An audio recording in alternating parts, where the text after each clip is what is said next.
Hello, thank you for joining us in our next episode in our Inspiring Women series. I'm Celine Gordon, and today we're thrilled to be joined by Kristin O'Malley. Kristin is the CEO and president of the Cape Cod Foundation. So welcome, Kristin. Thank you. Thanks for having me. You're welcome. We're so happy that you can join us. So we wanted to start off a little bit about you sharing a little bit about your career journey. I'm not sure if when you began your career, you imagined or envisioned that this is the role that you'd be in. I definitely did not imagine that I would be in the role that I'm in now. I didn't even know that a career in the nonprofit sector existed. I graduated from college with a BS in biology and psychology and on the pre-med track. So I was focused on either going to graduate school for psychology or medical school for psychiatry. So I spent 2 years working at McLean Hospital in Belmont, Massachusetts, doing psychiatric research and also working on the clinical adolescent unit there per diem. And through those roles, decided I wanted to go the clinical route. So I actually started a joint master's and PhD program in clinical psychology, focused in child and adolescent psychology. So very different track than I ended up here today, but I was down in graduate school in Virginia for 9/11. And I know it sounds a little bit trite, but it was really a light bulb moment for me and an opportunity for me to think about the path I was on and to decide if that was really where I wanted my life to go. I also realized that I really missed Cape Cod. I'm a Cape Cod native. I was born and raised here. And even though I swore that I would never come back as an adult, once I had the opportunity to leave and experience some other places, I realized how much I missed it and how special it was. Yeah. So I ended up deciding not to continue my PhD and I moved back to the Cape. I was able to use my technical writing and research background to start doing some resource development for some local nonprofits here.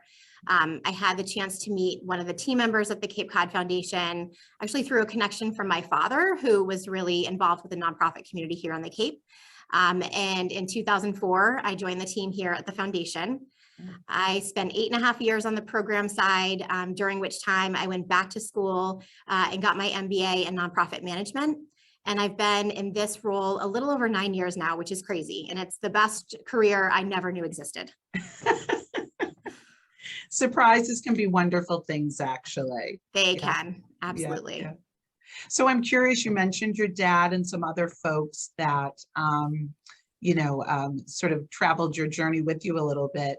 Mentorship is something that is really important to us here at the Workforce Board. We have certain partnerships that work in that capacity. So I'm wondering if you had any other mentors, and I know you've been mentoring other people, if there have been people that have, taught you certain things or people that you've learned from in that relationship. Absolutely. I feel so fortunate that I've had a number of mentors in my life at different stages, and I've learned so much from all of them. I will say one of them was particularly influential to me in my early days in this role. She taught me a lot, but I think one of the most impactful pieces of advice that she gave me was to remember that I didn't have to know everything about everything, and that it was okay to admit when I didn't have an answer or I didn't know something. I just needed to know where to go to find the information and or how to surround myself with the people that were experts in the areas that I wasn't and probably wasn't expected to be expert in. Mm-hmm. So none of us are infallible, but it's hard to admit when we make a mistake and when we don't know something. And I tell my kids this all the time. My parents told me all the time, no one's perfect. We all make mistakes. Mm-hmm. But even as adults, even though we're older, we're no closer to being perfect, but we have to remind ourselves of that sometimes. Yeah, great advice, great advice. Is there something now when you look back on your career? I think sometimes, I don't know if women tend to do it more than men, but maybe we beat ourselves up sometimes about certain things. Again, that perfection. Is there something that you knew earlier in your career that maybe would have changed? Sort of the path you took, or if you took it sooner, or? I don't know if there's something that I would have changed the path. I think probably relieved some anxiety and sleepless nights, but I tend to take things really personally. So, you know, when someone's voicing their displeasure or they're upset about something, I automatically internalize it and assume that it's something that I've done wrong. And I think that is something that women do a lot. And obviously, you know, that heightened emotion and, you know, that inability to sort of really be able to listen to what someone's saying and assess the situation. Once you get to that point of, you know, sort of like frantic, okay, what did I do wrong? You know, it's really hard to understand what the root of the problem is. And, you know, so still a work in progress for sure, but I think I've learned over the years to try to take a more objective approach to those conversations and those situations so that I really can be, you know, actively listening to the conversation and to try to assess the problem and be a better partner in that problem solving. Yeah. Well, it seems like you've learned that lesson incredibly well. The work that your organization does touches so many folks on the Cape. You know, it's so impactful. What do you see is what motivates you to get up every day and take on this role in your organization? Why is this work so important to you? Yeah, I mean, it's really the sense of community and the connection to Cape Cod. You know, I often say, I don't know if I could do the same job somewhere else. You know, I'm sure I could, but it wouldn't have the same meaning just because this is my community. You know, this is the community that raised me. This is the community that's helping to raise my family. And, you know, as a Cape native, again, having been able to experience other places, Cape Cod is a special place. You can be anywhere in the country, probably anywhere in the world, and mention Cape Cod, and someone has a connection and someone has a story.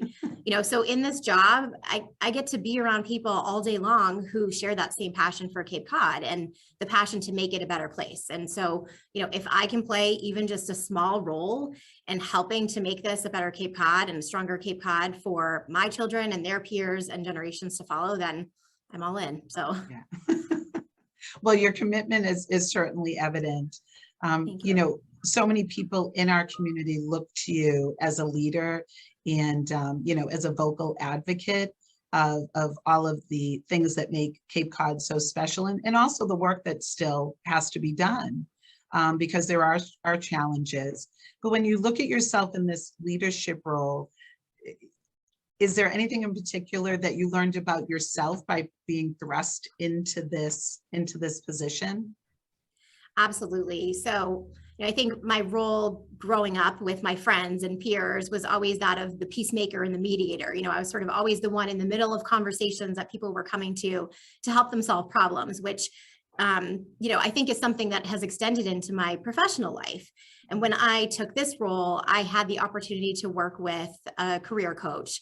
And through that process, I realized that, you know, I'd always sort of considered that an asset, you know, and something that was a strength of mine. And actually realizing that it could potentially be something that would hold me back, you know, because leaders take risks and they disrupt the status quo with the goal of affecting change.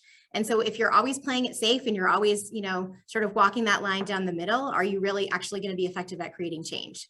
And so again, work in progress, you know, something I'm still getting more comfortable with, but it definitely helped me put a different perspective and a different view on my role as a leader and being more comfortable with taking some risks and helping to lead the organization and being more comfortable in that as well. Mm-hmm. Interesting, right? Because you seem to lead with compassion and empathy, which then extends to, again, all of the folks that you help. Has some of that, what you've learned as well, part of what has helped you develop or encourage a particular culture at the foundation? Because it seems very collaborative. Thank you. Yeah, I mean, I hope, you know, I guess they'd have to interview my team on that one, but, you know, I think that the culture that we're trying to create is one where, you know, our team members do feel inspired and connected to the mission. You know, no matter what their role is in the organization, we're constantly trying to provide opportunities for them to feel that connection and that value. I think also creating a culture where people feel empowered. I don't have all the answers, right? And nor should I. And, I think there's a lot of research out there that shows that diversity in teams and bringing in different perspectives and experience and, expertise leads to better problem solving. And so, that is the culture that we try to create here at the foundation. And as I said, sort of that idea of disrupting the status quo, like let's try something different. We just had a conversation recently about something that we've sort of been doing the same way for a long time. And had that opportunity when one of our team members was like, why don't we do it like this? And we were like, I don't know, because we've always done it that way, right? Yes. But yes. taking that chance to say, we're not the same organization we were 15 years ago, we shouldn't be doing things the same way. And sometimes, all the time, bringing in that other perspective helps us rethink the way that we're doing things so that we can change and be more comfortable taking risks. And that's so interesting too, because we saw that even just working through the pandemic and then out of the pandemic, obviously there's lingering things, but I think that it was almost a reset in a certain way for certain organizations to say, okay, we got through this and now how do we move forward? Absolutely. And I think, we had no choice but to quickly adapt to this, craziness that was going on around us. And it also gave us an opportunity, as I said, to say, okay, but why were we doing things like that before? Like, if we're going to disrupt everything, like, let's just do it all at once, right? And we don't have to go back to the way that we were doing something because it wasn't overly effective. And if we could adapt that quickly and, we're all here and we're all okay, then that means we can do a better job moving forward and be more adaptive. Right, for sure. Yeah. Sometimes when you are in a position that you're in as CEO and president, again, there's people that are looking up to you and people that you're inspiring. Who do you draw your inspiration from? There's a lot of people. I'd say I had a great opportunity a couple of years ago to go through the Institute for Nonprofit Practice, their inaugural core certificate program for nonprofit leaders here on the Cape with 15 other local leaders. And these were all people that I truly respected before I went through the program. But after spending 7 months with all of them in this really intensive, amazing experience, my respect and admiration for all of them just grew. They're amazing people, transformational leaders, and truly inspiring. And this one's a little mushy, but I also draw inspiration from my husband. He's a leader in his organization, also in the public sector, but a very different culture. And I always appreciate his perspectives on leadership. I'm inspired to be a better leader watching him and learning from him. And I know I can always go to him for objective advice, even though probably at the time I don't always want to hear it. He's usually right. So I'm sure he would probably say the same thing. Thanks. So, it's interesting because, again, we work with here very sort of multi-generational, different groups of people. And as a mother of 2 children, I look to the up and coming generation of professionals. I'm so impressed by their work ethic and their desire to learn. And I feel like they have so much to share. What is some advice that you would give to that, sort of developing group of professionals?